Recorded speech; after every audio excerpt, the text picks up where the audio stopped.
Business, life, and mindset lessons. Throughout my 23 years in the fitness industry, I've picked up plenty. And at our recent Dubai Live Coaching Concierge event, I had the pleasure of sharing a good number of them with our Coaching Concierge clients and guests. I've decided to share the full presentation with you. Now, just to help me, so I get a good understanding of what resonated with you the most, just leave a comment below and tell me which one had the biggest impact on you. Now, I won't hold you here any longer. Enjoy the video, enjoy the presentation, and I'll speak to you soon. A lot has happened for us as a company in a year since we were last here. A lot has happened to me. I'm on a journey just like everybody is here. And I have a kind of keynote tomorrow for you guys at the end of the day. And before our next guest joins us in about 45 minutes, I want to talk you through some of the business, life, and mindset lessons that I've taken away this year in the hope that they will give you some either reassurance or advice or guidance for where you are right now or where you may be working towards, or will be working towards. The first thing I wanted to share with you guys was identity and where you want to get to. How I identified as throughout my career, it dawned on me this year that as my identity, how I've seen myself, as that has changed, so has opportunity, so has people, so has business, so has wealth. What I mean by identity is, for much of my life, I've identified as a coach. I'm a coach. And many of you in the room right now are a coach. And you'll be doing well as a coach. And then I started to dawn on me that whilst being a coach is a value to me and I'll never lose it in my heart, I have to see myself as something different to be able to enter into a different space. And I started to move more towards seeing myself more as a business owner. And you know what's funny about this? Is I truly do believe that your identity dictates your reality, dictates your network, dictates your success, dictates your wealth. And about 2 years ago, before I wrote my book, I reached out to somebody who was a personal development coach and still helps me in areas that I can't really see where I'm going. And she said, "What do you want to do?" I said, "I want to write a book. There's something that I can't get." And she said, "We want to look at your identity. Who do you see yourself as?" And I still, at that point, saw myself as a national coach or a national business owner, UK. And you know what was crazy? We worked for 2.5 hours. And I created a worldwide entrepreneur identity. And as soon as I started to do that, wealth in 18 months has trebled. Team has gone from 9 to 28. Systems, service, impact, where I'm living, who I'm connecting with, has all changed as a result of how I see myself in the world. And I know that for every level I need to get to, I have to start looking at that identity and not it being the sole thing. But a little piece of advice to you all that I have found is, if you're struggling to move ahead and you want to make a bigger impact, if you're identifying as a online coach from Liverpool, you're going to make Liverpool money. If you want to play a game nationally, you've got to see yourself national. If you want to make worldwide impact, you've got to see yourself worldwide impact. And with you guys running digital businesses, the identity, how you see yourself, is something that's going to make a huge impact to where you get to. Now, about 10 years ago, I remember having a conversation with my father, and I've never seen, sadly lost him about 2 years ago, but I've never seen a man least distracted in my life. Faraz shared some great lessons in terms of how he keeps his focus. But as I spend more and more time in the fitness industry, I realize that the coaches that we work with, the more noise you see and hear and are attracted by what other people are doing on social media. In fact, this year, I've looked at less and less and less social media in terms of what other people are doing. I don't care. I observe out of interest the things that I know will be complementary to the business, but the noise that I feel that so many fitness professionals are dealing with is the fact that you are subjecting everybody else's world into your own because you're not clear on what you want. You're not clear on who you are. And that value will completely transform your business. So if you feel there's a lot of noise in your life, if you feel that you're watching a lot of other people's stuff and it's clouding the judgment of what you need to do, just ask yourself, spend more time on clarity and focus, the direction that you're going. Because when I asked my father, Dad, you don't seem to be bothered by what other people do. And he goes, I haven't got time because I'm focusing on who I want to be and where I want to get to. This guy was 73 when he died. He never had a Facebook account or an Instagram account, but he networked with millionaire real estate developers and investors in London. So he was around this competition network. He was around people playing bigger games. But it's the game you're playing and what you're focused on that calms the noise. As I spend another year in the fitness industry, it blows my mind how many coaches come to see us who are making fast money and back down to zero. You don't see it, guys. I see it. And my great friend Kirk is here today with me, and a friend, Tefik, who spoke at our event in London, kindly invited us to Zuma. You'll all know the restaurant. Invited us to their first ever beach club in Mykonos. And I was introduced to Angel, who is the manager of Zuma. And we got talking about brands. We got talking about businesses. And Zuma introduced their first beach club concept. And I said to him, you know, I noticed things like, because in the same organization they have Nurset, Salt Bay's restaurants, and they have other restaurants. And I said, the Zuma chain, is this something that you're just going to blow up, the Zuma beach clubs? Is it something you're going to blow up really fast? He goes, no, not with Zuma. Other businesses, yes, we go fast. But with Zuma, it's about the brand, it's about the reputation that we have, and that takes time to build. Some businesses go fast and can come down even quicker. But he said, and this resonated with me, is because everything we're all about with Coaching Concierge is building culture, it's about building value to you guys, as Faraz talked about. It's about building long-term and sustainable business. And therefore, the whole idea of fast never lasts comes back to, what are you trying to build? Are you trying to build something that you can get out of in 3 or 4 months? Because your focus then will be building it as fast as you can. And going back to the story about Zuma, they want to build a reputation. And if you're trying to build a reputation, you can't do it fast because it relies on the results, it relies on the value, it relies on the service. And there's a lot of fitness professionals getting caught up with fast. As fast as I possibly can, whilst you are not developing the leadership skills, whilst you're not developing the emotional stability, whilst you're not developing the ability to manage all aspects of the business. So my lesson from mentoring hundreds and hundreds of coaches all over the world, and knowing that I've been doing this 24 years, is fast never lasts in our industry.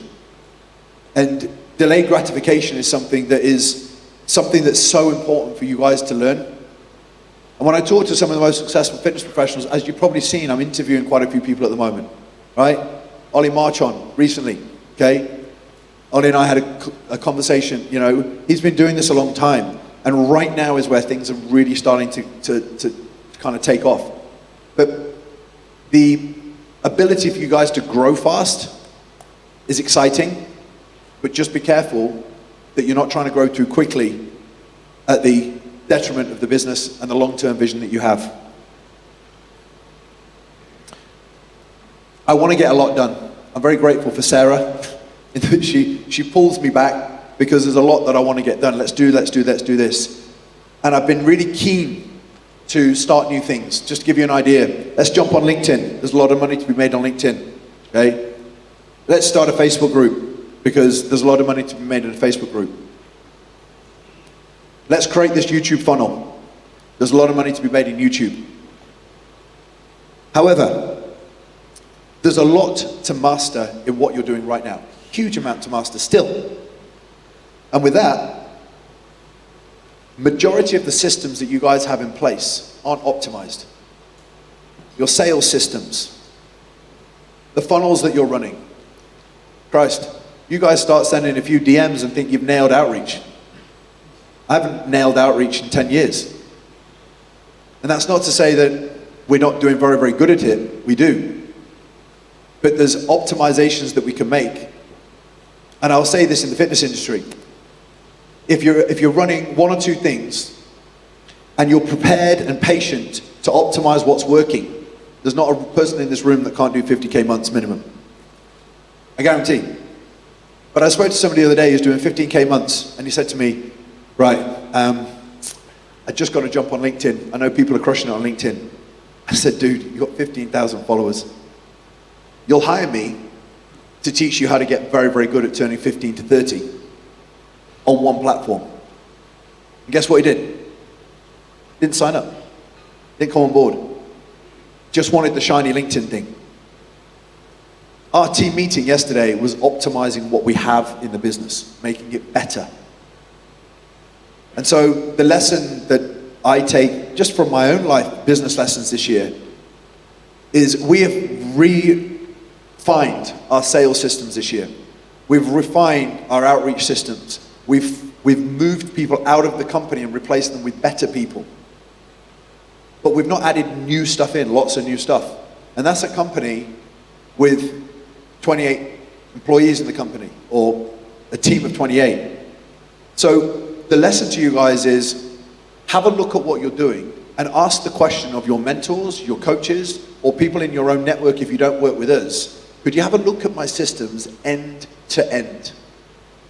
From the customer coming in the journey, from them being delivered the service, to the retention, to how I send my initial message on outreach, to how I do a sales call. In our scale program, we listen to sales calls.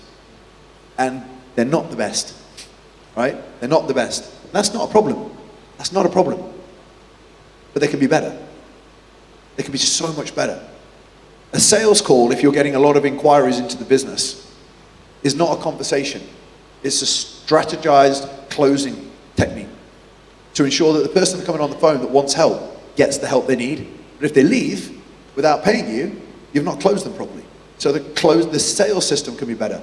The problem is, it takes time. It takes effort. It takes learning a new skill. That's the stuff most people don't want to do. It's learning the new skill. I run our sales team. I study outreach. I study sales and closing. I spent 24 grand 2 weeks ago on new people to teach me. Right? We've got 2 new agencies that we work with at the moment. Spent 24 grand and said, go through our sales system end to end and break it down.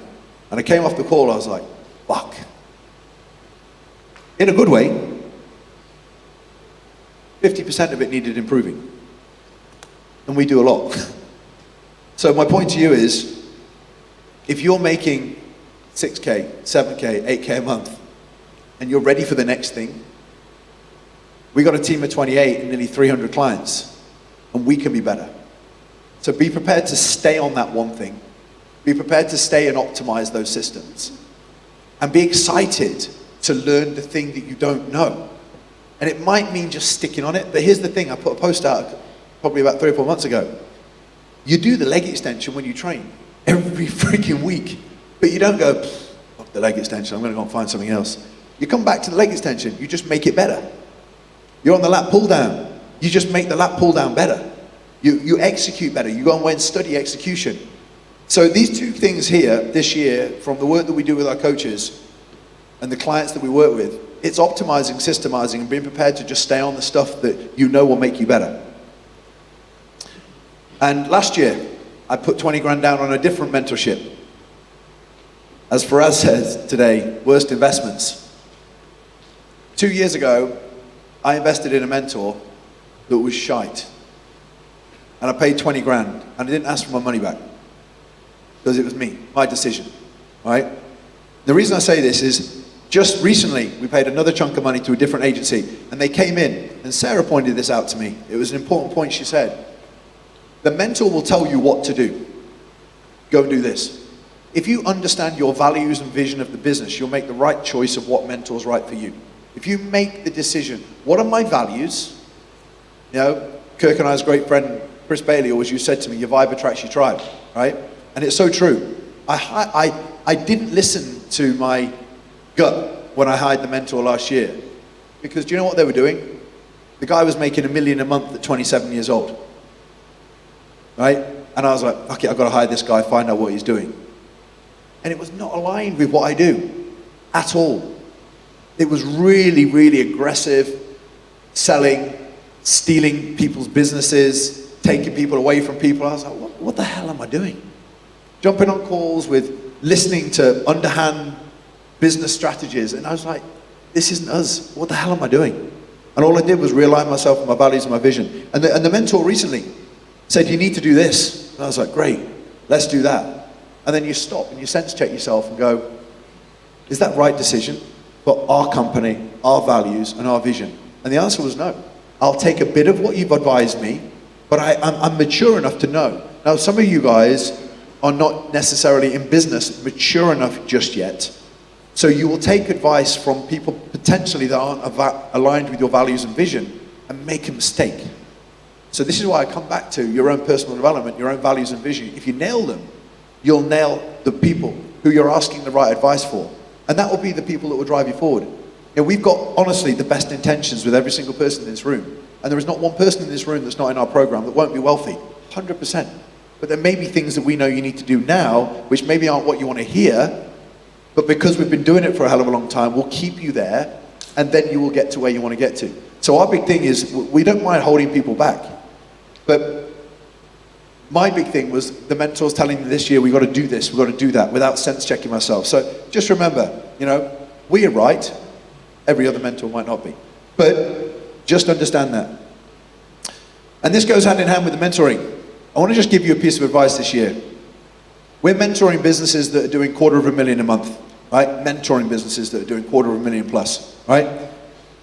And on the outside, you'll see 200,000 followers, you'll see 30, 40,000 plays on Instagram, and you'll be like, wow, they're crushing it. What you see on social media doesn't tell you what the business is doing.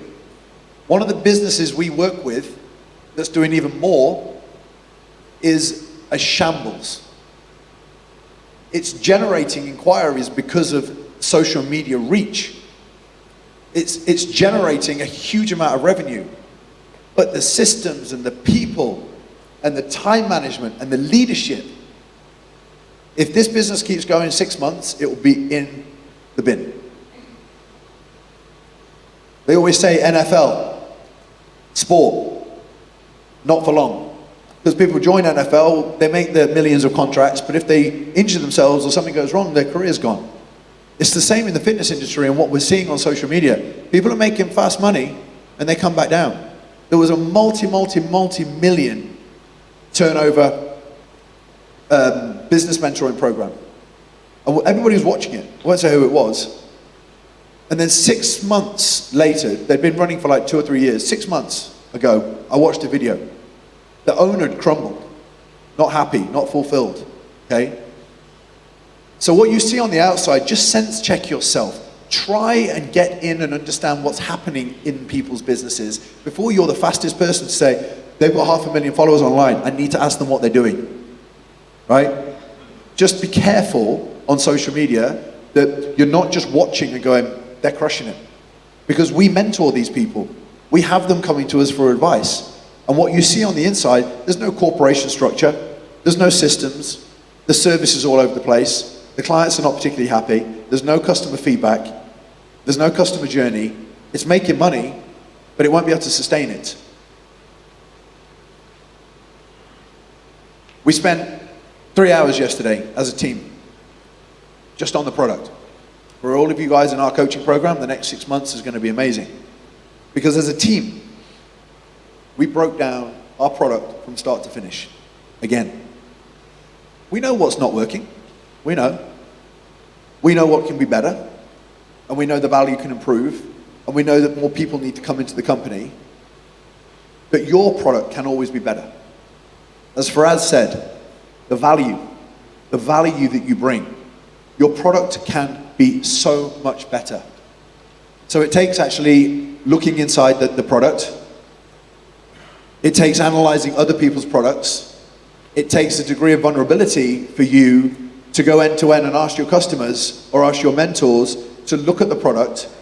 Because trust me, regardless of sales, if you can keep a customer longer and your customer lifetime value increases, you're actually increasing revenue into the business. But if your retention rate in the business is poor, the product is not good. The product is not good. Faraz said, 15 years afterwards, he's still got somebody coming to him for a property. The product, the offer, the brand, the service. So take anything away from today, write it down. You know, my product can be better. No, I think it's great. It can be better. It can be so much better. This is a huge one for me this year. Now, as I move a little bit more into the company side of things, it's really, really important that I share this with you. Right now, as the CEO of our company, my role and responsibility, one of them is almost like sales director. I didn't join the fitness industry to be a sales director. Yeah, managing all of our, inquiries from appointment setting right the way through to sales and doing huddles, throughout the week with the sales team and training the sales team and developing systems for the sales team. But for you, your identity right now will be coach. And everything you're putting into the business will be coach. But I promise you, I mentor, okay? And I love that, and I love teaching. But my role within the business is teacher, marketer, in terms of the brand, and sales director. I didn't sign up for that, but the role moved towards that. So many of you right now, here today, will have to understand that if your goal is more money, if your goal is more opportunity, if your goal is better results, if your goal is more clients, then your role will not be coach for long.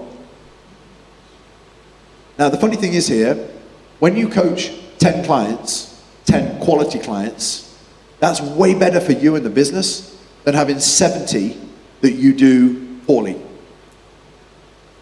I've said this many times on social media, it doesn't make you a good coach to coach 70 people. Because if you coach 10 very, very well, you're still in the game. You're still in the game, but your job role then becomes teaching somebody what you know. And that's the trick. The leverage opportunity here with you, with hiring other coaches to work on inside your company, is your role is to then teach them how to do what you do. That's the thing. That's the name of the game. That's the way you scale. That's the way you grow. It's not burying yourself to the ground to the point where you can't do any more clients. It's now I have to move into the leadership role of education and development for my clients. And that's a maturing thing. Now, if you're not ready for that, then you have to lower your expectations on the money that you want to make within the business. You have to lower your expectations. And then be very, very happy earning 15, 20K months or whatever it is, but focusing the next 6 months on developing the systems and really enjoying that. I'm really enjoying becoming a phenomenal leader, building the systems. As much as we want to keep our revenue going up, I know that right now, the team meeting we had yesterday, we have to stabilize the ship. We have 4 hires to make that will take us up to 32 people in the company. 4 hires that we have to make in the next few months. And I have 2 fires that I have to do on Monday. I'll tell you guys if it's one of you, I promise. It's not. But I have 2 people that have to go on Monday. I have to deal with that. And I've already got the person that's coming on at 5:30 on Monday. So the one, they'll go at 8 o'clock in the morning, and then the other will come on at 5:30. But my role changes to leadership, training, development, hiring, moving people around. Very different from where I'm at right now, but for you guys, your role in the company will change, and you have to be okay with that. And if you're not okay with that, stay where you are and keep doing what you're doing, but don't then have these unrealistic expectations of where you want to get to. This year, I've talked to a lot of the coaches in our program about this, but I noticed the fitness industry is a lot of people looking to save money on hiring people. The least you can spend, the better it is. And I'm going to say that it's complete crap. This year we've upped what we spend, but your responsibility in the company is to charge more, take more money, so that you can spend more on the right people. Like at the moment, guys, what you're making needs to go back in. What you're making needs to go back in. Not spending on luxuries right now and living beyond your means. That's not the right time right now to do that for you guys. It's not the right time. You know, you might have had your first extra 10K month on top of what you're earning. It's not the time to suddenly change your lifestyle. It's not the time. What we do right now, the 4 hires will cost us another, 30, 40,000 dirham a month. It will. It's not going to go into me. It's going to go into the future vision of the business. So everybody here has to consider that the spend that you're putting in will return 10x that over the next 1 or 2 years. Again, it's a degree of delayed gratification. But it's okay not to buy the clothes. It's okay not to get the car.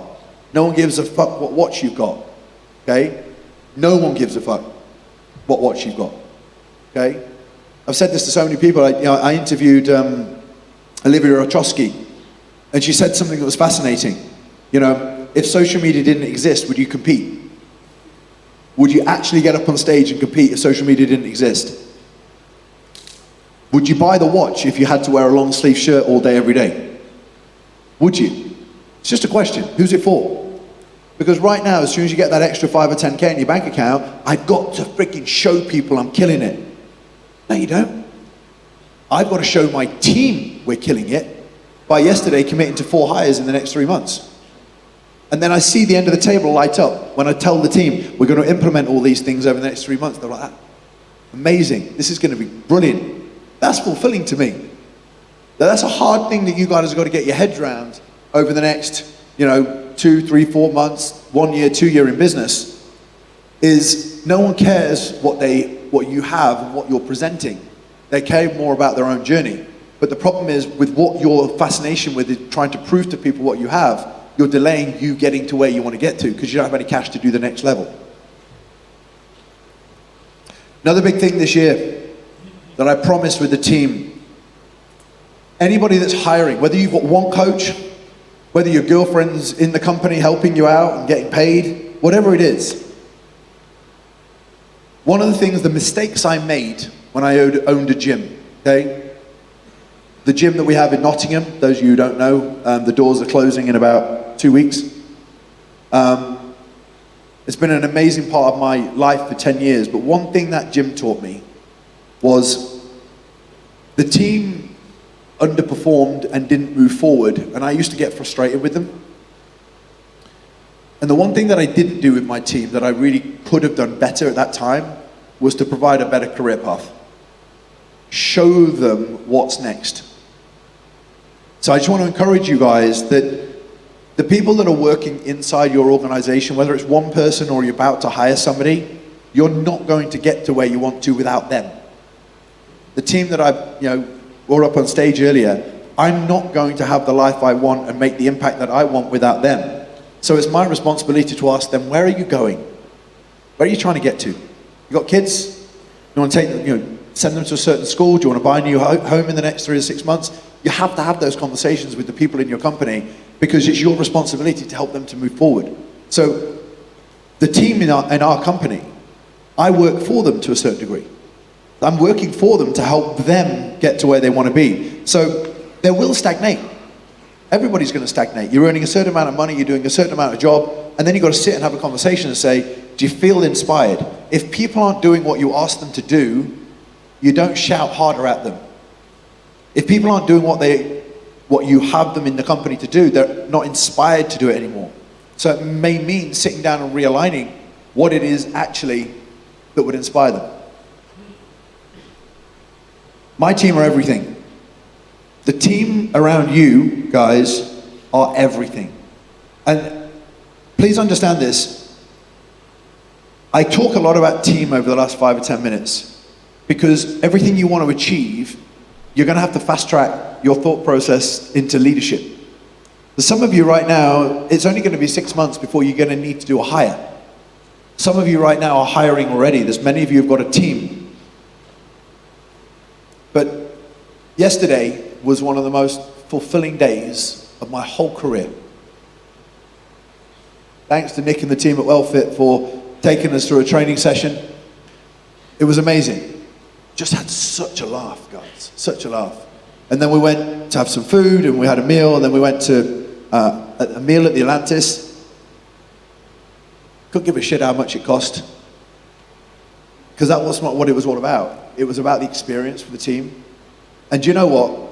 It's taken me 24 years in business to realize to just keep doing more for these people and listening to so many of them about where they're trying to get to in their life, who they're trying to be. Because yesterday, Bryce messaged me at the end of the day. Where is he? And he just said, mate, fuck. And I was lying in bed at like 11:15, and I was just sitting there thinking, wow, but they are everything. And this thing I can share with you now, you're gonna undervalue them. You're really gonna undervalue them. But the minute that you pass somebody over and it doesn't require your time, you know, I'm not in the loop when somebody joins. It goes from our sales team to Bryce to the team. And that freeing feeling and the ability to be able to help more people with other people, please don't undervalue that. Don't miss out the opportunity to grow the business and not care for the people in your world. This year more than any, I'm so grateful for the 10 years that I spent finding out who the hell I am. Guys, you're not supposed to have everything figured out right now. But the pressure that I am under on a day-to-day basis with everything that we have and everything that we do and the life that I'm trying to create with Marsha and I and our future little one is I feel more stable right now than I've ever done in my life. And there's shit lots going on, shit ton. But it's because I'm in control of this. There's a calmness, even though there is a speed. And emotional stability is something which I think so many people fear leaning into because you see it as a weakness. I'm not a strong person if I admit to what's wrong with me. And there's, by the way, there's very often not depression, right? There's a lot of unbalanced emotions. I think I should be further ahead. That's not depression. Okay? I'm comparing myself to somebody else. That's not depression. It's unbalanced.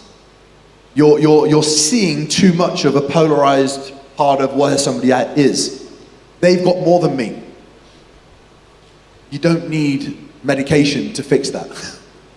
You just need to see things differently. So I have this ability now where, of course, we see somebody with something and your brain immediately goes, oh, wow, look at what they've got. But you don't see what you've got similarly to what you want to achieve in your life.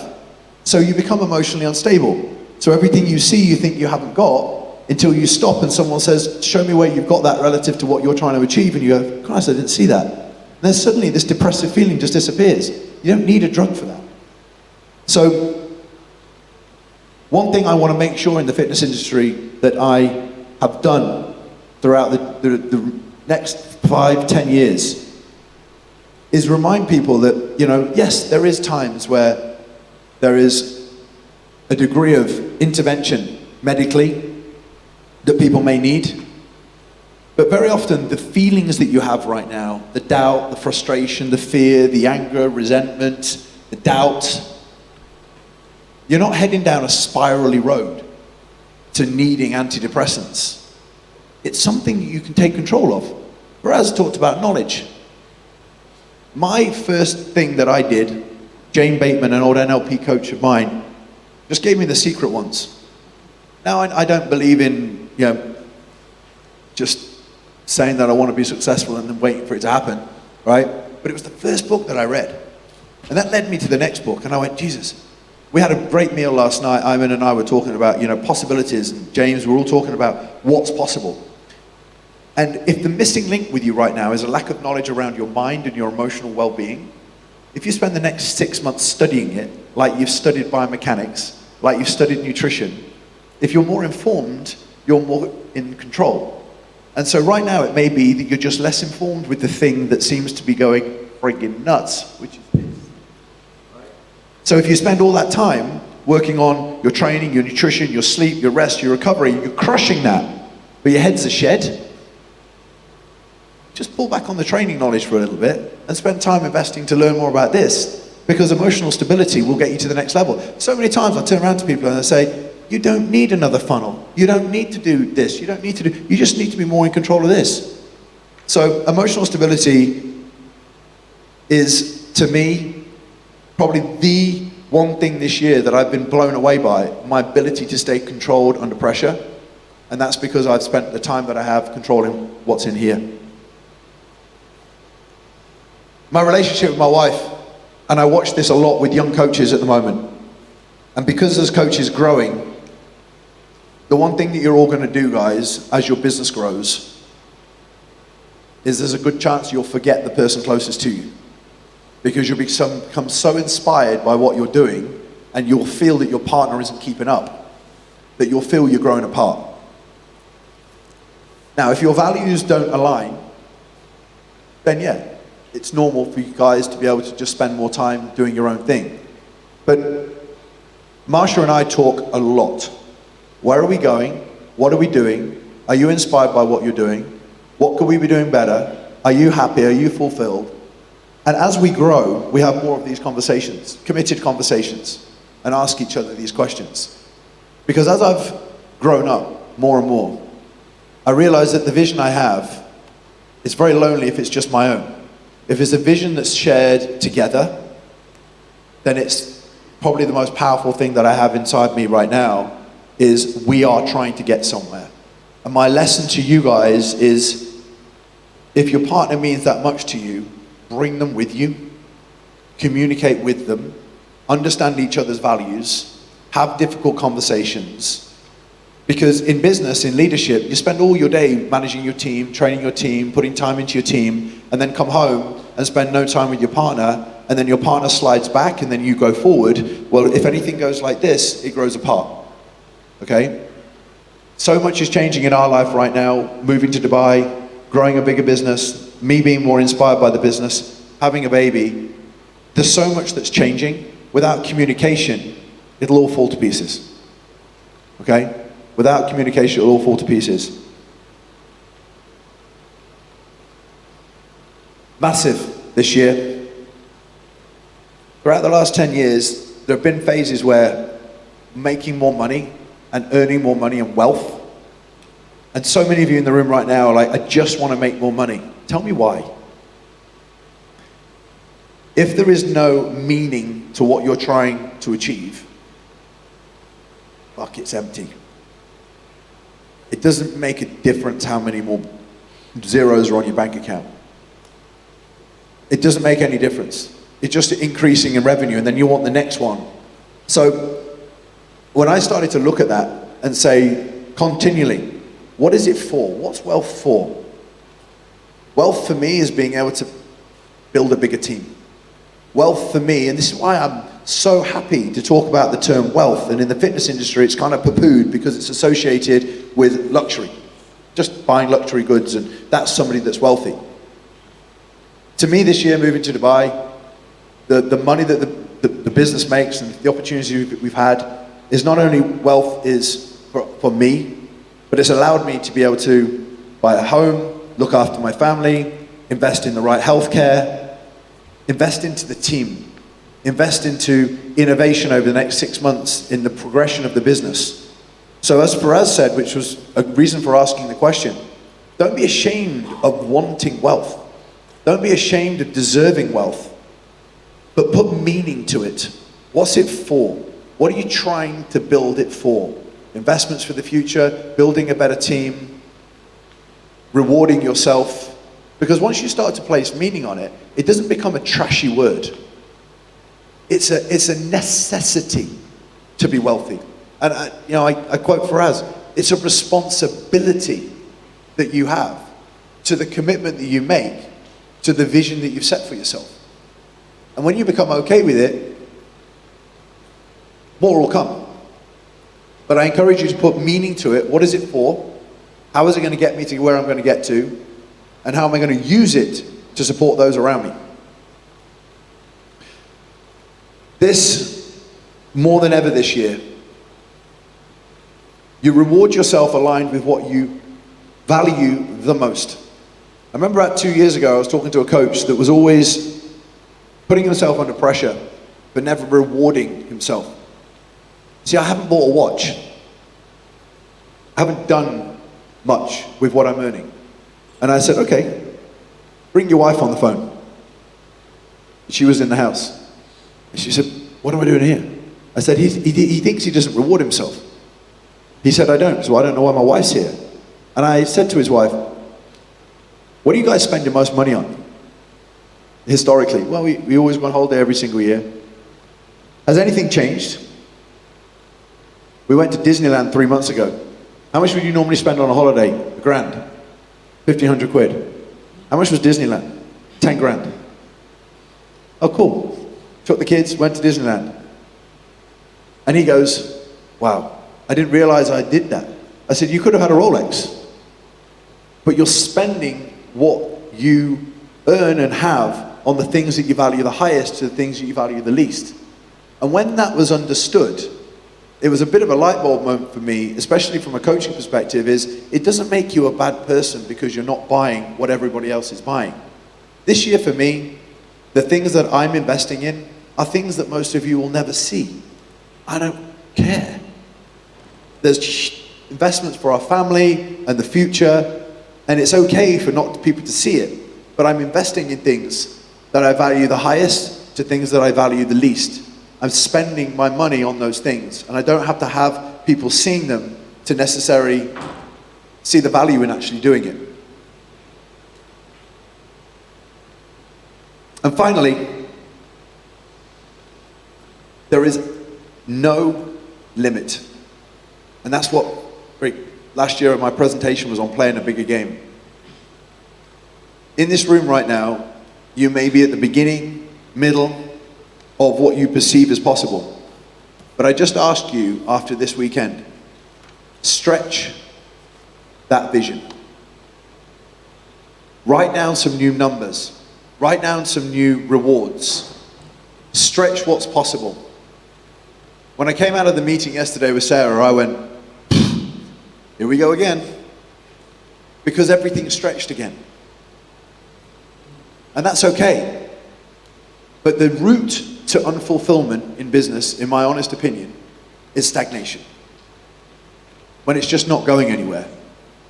And I feel every day an internal excitement and pressure to be more, to go to the next level, but every time that we do, we learn a hell of a great deal with every level that we move to.